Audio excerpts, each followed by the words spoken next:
It's 1982. The world is simpler. We trust the things we buy. We walk into a pharmacy with a headache, we grab a bottle from the shelf, we go home, and we feel better. There is no second thought, no shrink wrap, no foil seals. There was only a cardboard box, a plastic cap, and a wad of cotton. And at the center of this world of trust, one name stands above all others: Tylenol. In 1982, Tylenol, made by Johnson & Johnson's subsidiary McNeil Consumer Products, wasn't just a pain reliever, it was the pain reliever. It held 37% of the market.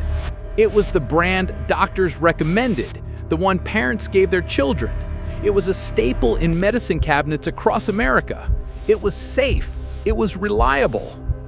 Until, in the span of 72 terrifying hours, it became a murder weapon. The day began like any other on September 29, 1982.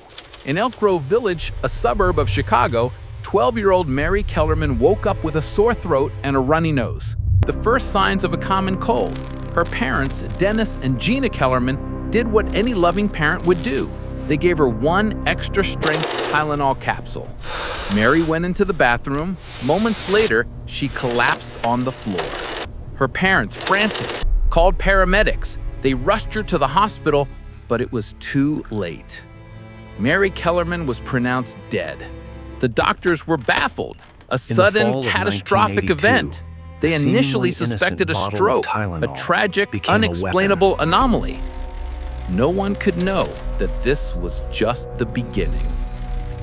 That same morning, just a few miles away in Arlington Heights, 27-year-old Adam Janis, a postal worker, felt unwell. He stayed home from work, but his discomfort was minor. He stopped at a local Jewel Osco grocery store and bought a bottle of extra-strength Tylenol. He took a capsule. Within an hour, Adam Janis collapsed. He was rushed to Northwest Community Hospital. He was pronounced dead. His family, shocked and grieving, gathered at his home. His younger brother, 25-year-old Stanley Janis, and Stanley's 19-year-old wife, Teresa, had just returned from the hospital. They were distraught, suffering from grief-induced headaches. They went to the medicine cabinet. They found the same bottle of Tylenol Adam had just purchased. Stanley took a capsule. Teresa took a capsule. Within minutes, Stanley collapsed. Teresa followed. Paramedics were called back to the exact same house they had just left. Stanley and Teresa were rushed to the same hospital as Adam. Stanley died that day. Teresa was put on life support, but she would die 2 days later. 3 people, 1 family, 1 bottle. At the hospital, the medical staff was in a state of shock. 3 sudden deaths from the same family? It wasn't a stroke. It wasn't an aneurysm. This was something else. A veteran firefighter, Philip Capitelli, was listening to the dispatch calls. He heard the reports. Kellerman, Janis. He saw the common link.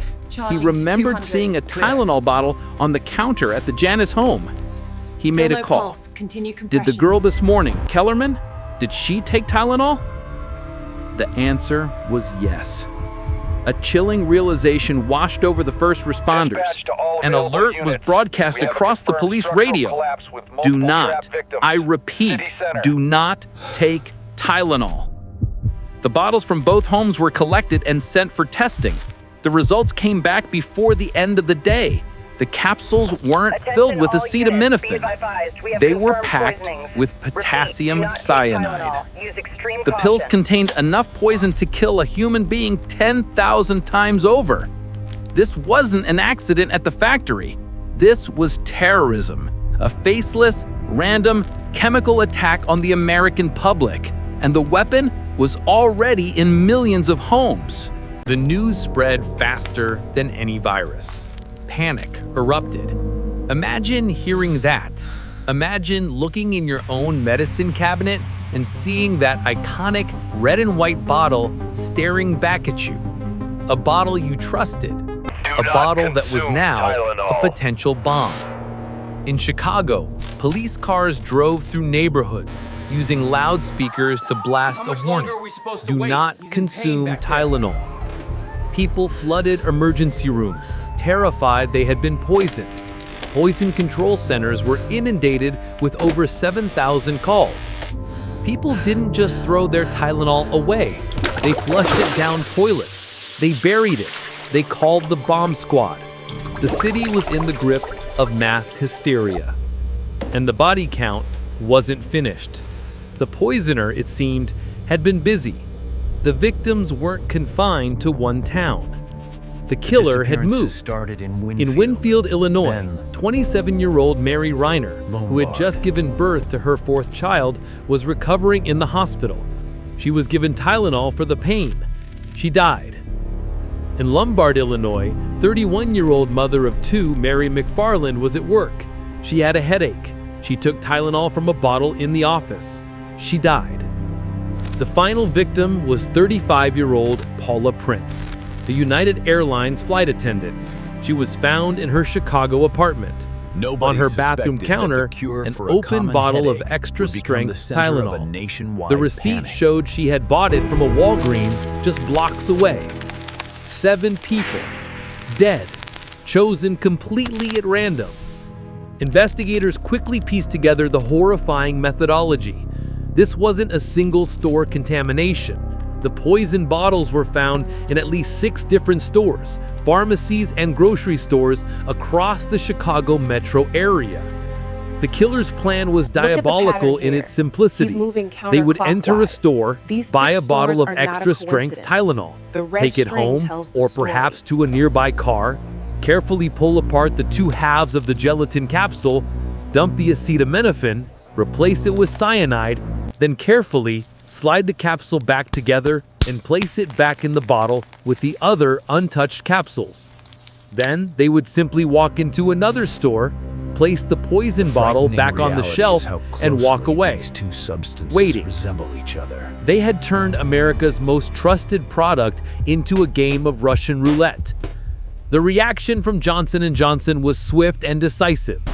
In a move that would become the gold standard for corporate crisis management, CEO James Burke made a call that put public safety over profit. They issued an immediate nationwide recall, not just in Chicago, nationwide.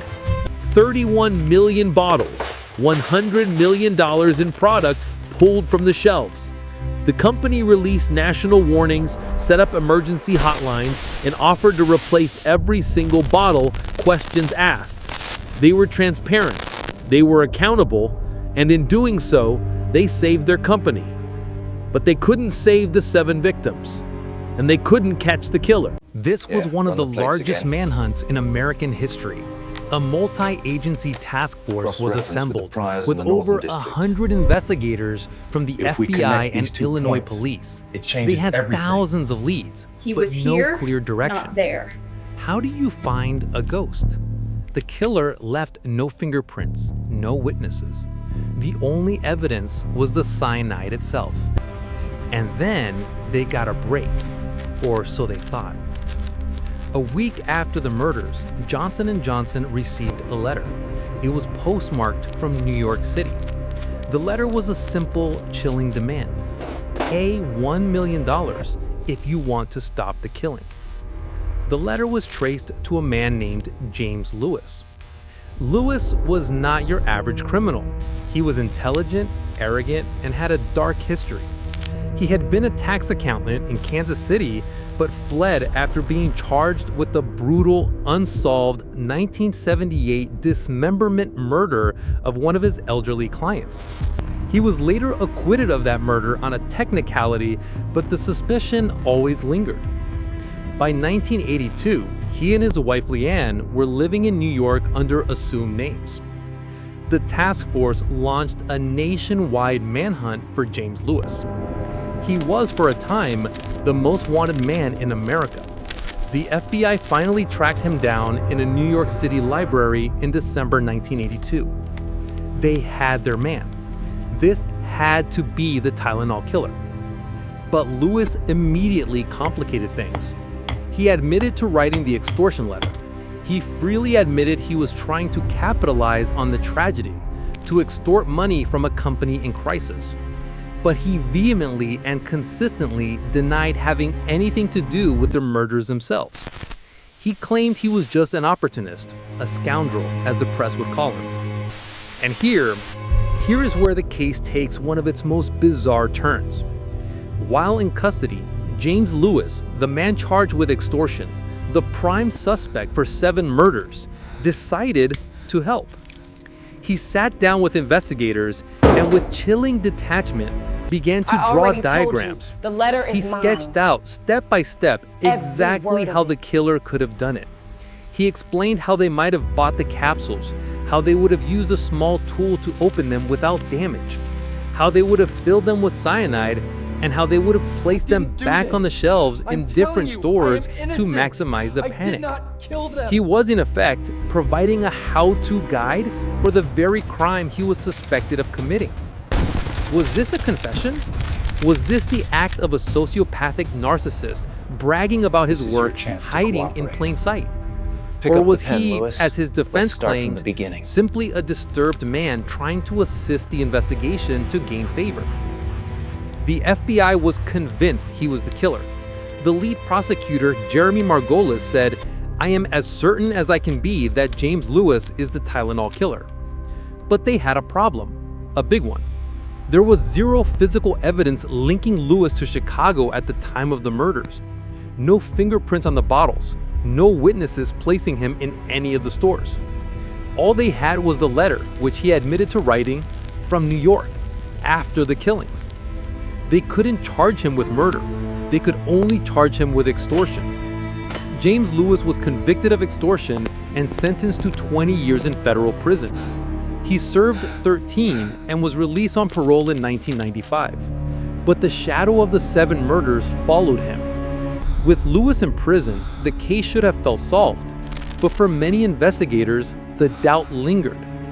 Was he really the guy? It was almost too easy. The task force looked at other suspects. Honestly, one was Roger Arnold, a local dock worker at the Jewel Osco warehouse where some of the Tylenol was stocked. Arnold was reportedly disgruntled, had talked about poison with coworkers, and owned chemistry supplies. But he was eventually cleared. Years later, a new chilling theory emerged: Ted Kaczynski, the Unabomber. Kaczynski's reign of terror began in the Chicago suburbs in the late 70s and early 80s, the exact time and place as the Tylenol murders. His first bombs were sent from Chicago. His family home was in Lombard, Illinois, the same town where victim Mary McFarland died. His goal was to attack modern society and technology. What better symbol of that than a mass-produced pharmaceutical? Investigators noted that Kaczynski's preferred method was to meticulously craft weapons, disguise them as harmless objects, and send them out to kill indiscriminately. The Tylenol poisoning fit that pattern. Furthermore, Kaczynski despised his parents, and his father worked at a pharmaceutical company. In 2011, the FBI, as part of a cold case review, requested Kaczynski's DNA. They were taking the link seriously. But Kaczynski, from his Supermax prison cell, while admitting to his 16 bombings, has always denied any involvement in the Tylenol case. And so the manhunt, which began with $1 million letter, ended not with a bang, but with a question mark. The Tylenol killer was never caught, but their actions, meant to terrorize, inadvertently sparked a revolution in consumer safety. To the supermarket. The world we live in today, the world of tamper-proof packaging, was born from this tragedy. Before 1982, as we said, a bottle was closed with a simple cap. After 1982, everything changed. Johnson & Johnson led the charge, reintroducing Tylenol not in capsules, but as a solid caplet.